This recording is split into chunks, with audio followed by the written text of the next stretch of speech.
So, during the last few weeks, Reverend Margaret spoke about abundance. Well, today we're going to talk about something that will give you another type of an abundance of joy, an abundance of happiness and harmony in your life, and an abundance of peace. We are going to talk about something that will free up wasted energy so that you can move forward in creating the good that you desire in your life. Does that sound like something you want to hear about? Yes. Okay. Today we're going to talk about the fifth demandment that Margaret gave you the list of demandments that you practiced all week. Well, number 5, in case you didn't get to 5, is on forgiveness.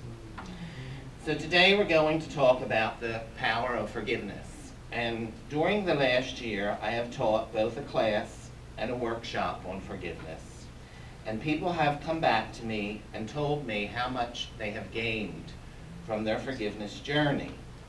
So today I want to share some of the concepts and the topics that we talked about. And my real purpose today is not to define what forgiveness is to you. My purpose is to open up your mind to the thought of forgiveness, so that in the end you can come to your own conclusion. I'm not here to say that you're going to be a more spiritual person if you decide to forgive somebody, because we are all on our own journeys, and I really believe that forgiveness is a process, and it comes in its own time, and it comes in its own place. But God does want us to be forgiving, and Jesus said to forgive 70 times 7. However, for those of you who want to hold on to your resentments, we are eternal beings. So you have all eternity to get around to forgiving.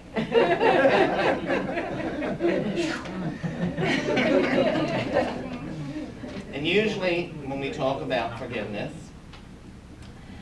people usually start to squirm. In the class, they'd say, well, I really can't think of anybody I need to forgive. I can't think of anybody right now. How do I know if I have forgiveness work to do? To that question, Prosperity Workshop leader Edwin Gaines replies, are you breathing? Well, then you got work to do. And my thought on this is, if you can't think of somebody, somebody will show up. So, one of the reasons for the talk today is the fact that we do not live in a climate of forgiveness in our society. Popular music and films are not generally about forgiveness. They are action-packed films like Kill Bill, and they're about getting even. They may be entertaining, but they do not provide a clear picture of the amount of time and energy that is involved in getting even, and the toll that it takes on a person physically, mentally, and spiritually. The youth of today, when questioned about forgiveness from people involved in the campaign of love and forgiveness at Fetzer Institute, expressed that for the most part, we are taught to hang on to our resentments. They felt vaguely they should forgive, but not until someone groveled at their feet. So, what our class did was we contrasted our attitudes about forgiveness with the attitudes of the Amish.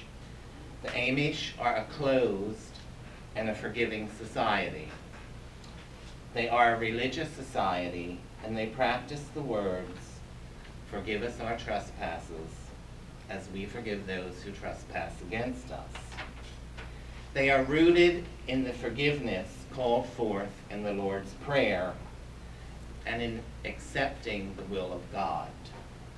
This was illustrated in the Amish community in Pennsylvania, who responded to the shooting of 10 Amish schoolgirls by forgiving the man responsible. So, when we think of this concept of forgiveness, what do we really mean? We are not saying forgive and forget and forever be friends again. But what we are saying is best defined by Robert Engwhite, who is a professor of educational psychology at the University of Wisconsin.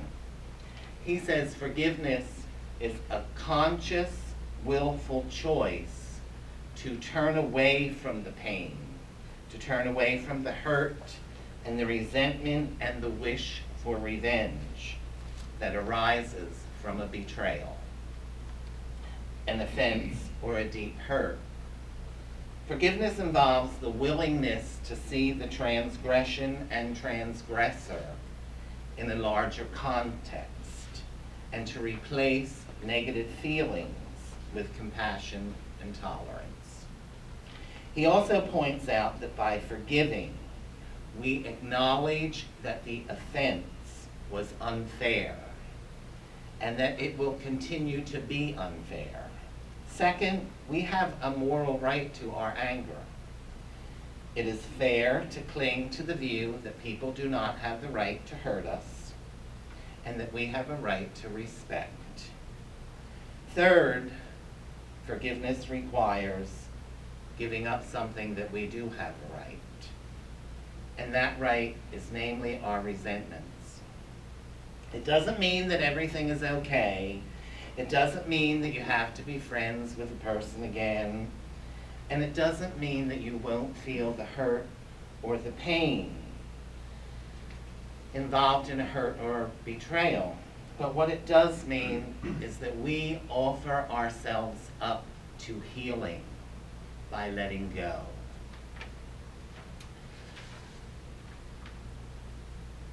Rasheen Raqqa is the author of a wonderful book about forgiveness called The Crying Tree. And in the class that I taught, we read the book. And she said that her inspiration to write the book came from a woman named Abigail. Abigail forgave a man for murdering her daughter. The man was on death row. And Abigail then went on to become friends with him. The woman said for 12 years she lived with pain and agony of hating the man who killed her daughter. She described the experience as getting up in the morning and drinking down a large glass of hate and expecting him to die. And she realized that living with the hate and waking up every morning with hate was destroying her. So she started to search out different avenues to find peace. She meditated, she searched various religions, and on her journey she discovered that everything led to forgiveness. Abigail did not think she could forgive this man. And so what she said to herself is, I will try to forgive this man intellectually. And this is the important point here, because Abigail just didn't forgive and say it's okay. But she said, I will open up my heart and I will be willing. And what happened is in the middle of the night, she woke up and she penned a letter to the man who killed her daughter. She described her daughter in the letter. She told the man how beautiful her daughter was. She told the man how much she loved her daughter. She told him how her daughter wanted to be a veterinarian. And then she described her pain of losing her daughter, the emptiness that she felt. And then she closed the letter by saying, I am forgiving you. I cannot go on hating you. Abigail said it was not the writing of the letter that affected her, but it was the next day. It was the addressing of the envelope. and putting the letter in the mailbox and hearing the letter drop and knowing it was irretrievable. At that moment, she said there was a letting go. She suddenly felt purged. She described the sensation of being more alive, of hearing things she hadn't heard before, being able to breathe more deeply, just a great sense of being cleansed. So, here's the secret. We become willing to give up our angers and our resentment. And why would we want to give up our angers and our resentments?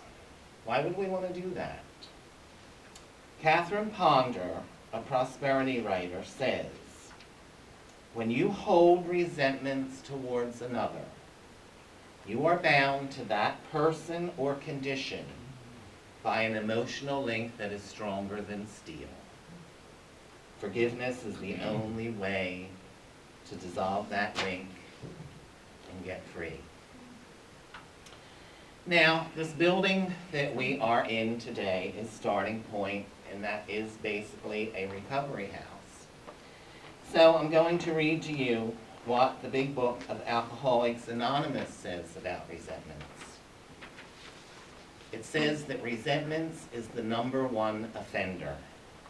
It destroys lives, and from it stems all sorts of spiritual disease. And we know from the teachings of Ernest Holmes that what is in mind will eventually take on physical form. Form in our bodies as discomfort, pain, or disease. The big book goes on to say, a life that includes deep resentment leads only to futility and unhappiness. To the precise extent that we permit these feelings, do we squander the hours that might have been productive.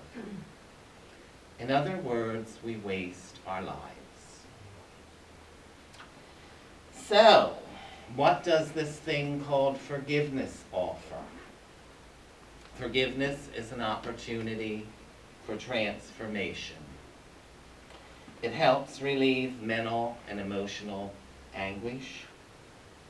It offers the possibility for change, for redemption, and for restoration, for hope and even love to blossom from pain and suffering. Forgiveness can stop a cycle of hurt and create an opportunity where there seemed none. Forgiveness has the potential to open our hearts so that we can love again, and more fully by strengthening and building our capacity for compassion and understanding. So, why do we need to forgive others? Let's bring this now down to experiences that happen in our own everyday lives. Let's look at love in the year 2012 in the American society. Let's look at love in the spiritual community where we create our good. You have found that perfect partner. You found your soulmate. Your soulmate's perfection. And you're in love, and you're happy, and you're prosperous, and everything's going good. And then the phone rings. You're having an affair with him. Wow.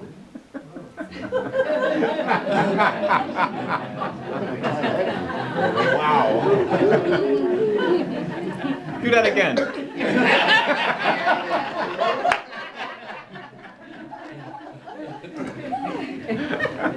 That perfect partner found somebody else. They changed their thinking and they changed their lives. So, Your perfect partner not only found somebody else, but they found somebody more prosperous than you. And they found somebody younger than you. And worse than that, they found somebody thinner. Now, when you're somebody like me, that's not hard to find.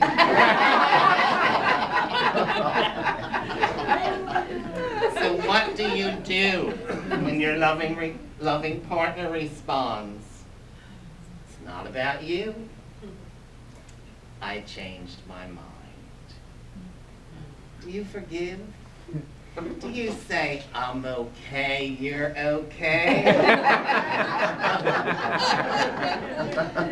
No. You get angry, you feel pain, you get resentful, you do all those things that you need to do and feel for a while. And here's the key.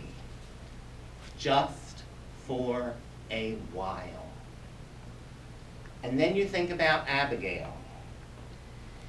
And you say, do I want to wake up every day and drink down poison, wanting loving partner to die?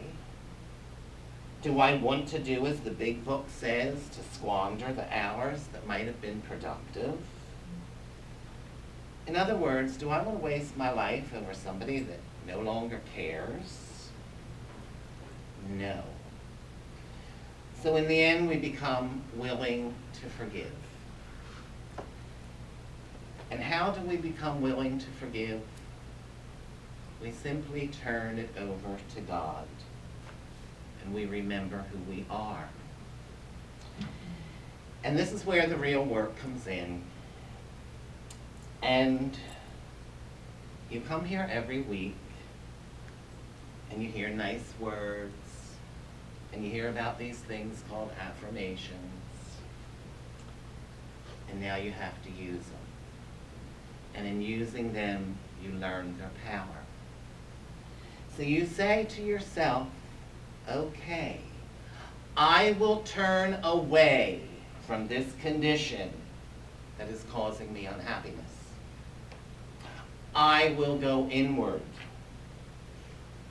What do I know about me? Well, I'm told at Joyful Gathering that I'm a divine child of God. I may not be feeling this stuff right now, but that is who I am. I am a divine child of God. I am love. I have all the love I will ever need inside of me, so I didn't lose anything.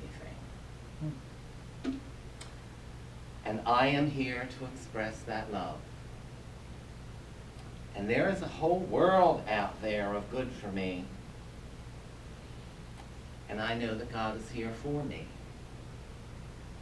I don't understand why this is happening. I don't know why loving partner changed loving partner's mind. But I know that God has good for me. So I open myself up to God and I move on. I will change. And that is how your life unfolds to perfection. It's not always easy, and sometimes it's really hard. And in times when it's really hard and you feel abandoned, that's when you need to do the work the most. For as long as we remain imperfect beings, we will need to forgive ourselves and others. So in times when big things happen in your life, that's usually when forgiveness seems like a faraway concept. It's too hard to contemplate. It's too hard to do.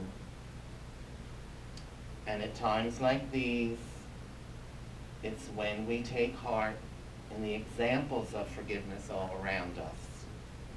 Like as I mentioned before, the Amish community in Pennsylvania who responded to the shooting of 10 schoolgirls by forgiving the man responsible. Didn't mean they didn't feel the hurt or the loss. It just meant they decided to let it go. Or we think about Abigail, who forgave the man on death row for killing her daughter. We think about Abigail when a rush of resentment enters our being, when you realize your partner didn't squeeze the toothpaste from the bottle. You just find the willingness. And in finding that willingness, you turn to God and God will do the rest. So, the practice of forgiveness holds hope for transforming unhappiness and pain. When we are in the grips of non-forgiveness, we are like a hamster running around and around a treadmill and getting nowhere. But forgiveness opens the door to freedom. A student from one of my classes expressed what forgiveness did for her as follows. The class came just at the right time for me to forgive a few people and situations. Since holding the hostility that is unforgiveness is stifling and limiting, I now have more emotional freedom. Freedom is my key word in life. So this class helped me to expand into more than I had prior. Now, once again, the big book of Alcoholics Anonymous tells us that we must master our resentments. To see these people who wrong us as spiritually sick, and to give them the same compassion and tolerance that we would give a sick friend. The reality of life is that people will continue to wrong us, and we will continue to get sore until we master our resentments. And at this point, this is where I want to share my own personal experience, because in the class that I taught, what we did was what I did, and what most of us did, was we wrote a list of people who we were going to do forgiveness work on, who we were willing to forgive. And then I wrote a list of people that I was not willing to forgive. They were the unforgivable people in my life. I took that paper, I ripped it out, I threw it in the trash. I was done with them. I was going to focus on the people that I was willing to forgive. But what surprised me was one day I woke up and I found that I had also forgiven the unforgivable in my life. And it wasn't an experience where I wanted to call them on the phone or that I thought, oh, everything is great now and all. But I didn't have the anger. I didn't have the resentment. And it was just an experience I lived, and it was over and done with. And I felt free. So what I'm trying to say is that I found willingness to forgive, and then God did the rest for me. So what I'm trying to stress today is, number one, that forgiveness is a process, and that it does come in its own time. It's not immediately about things being okay. It's not about shutting down hurtful or painful experiences. But it is about making a decision to set yourself free from a person or a life circumstance. And it's not about anyone else. It's about you. It's about cutting the strings of attachment and moving on. So what I'd like to do now, to close, is I would like to do a prayer of openness. So just listen to the music in the background. and let the words all over you. Relax into this moment. Relax into this moment and know right here and right now that God is love. And that God is absolutely everywhere. Know that God is at the center of your being. That God is in your heart. That God is in your mind.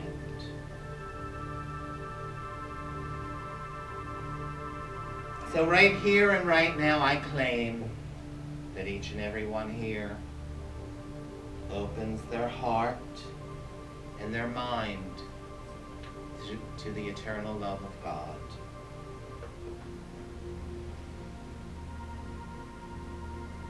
I am willing to forgive. I may not know who I need to forgive. I may not know why I need to forgive. And I may not know how to forgive. But I am open. And I know that God is greater than any condition. God is greater than any circumstance. So that if there is something that feels too great for me to forgive, I put my hand in the hand of God and allow God to do the work. I affirm right here and right now that all that has offended me, I forgive. Whatever has made me bitter or resentful or unhappy, I forgive. All things past and present, I forgive. I accept this in my heart and I accept this in my mind. I release all care and concern, knowing that God does the work. I give thanks, and knowing that only good will come from this decision to practice forgiveness. I am free, and my life is unfolding to perfection. I release these words right here and right now, knowing that it is so and it is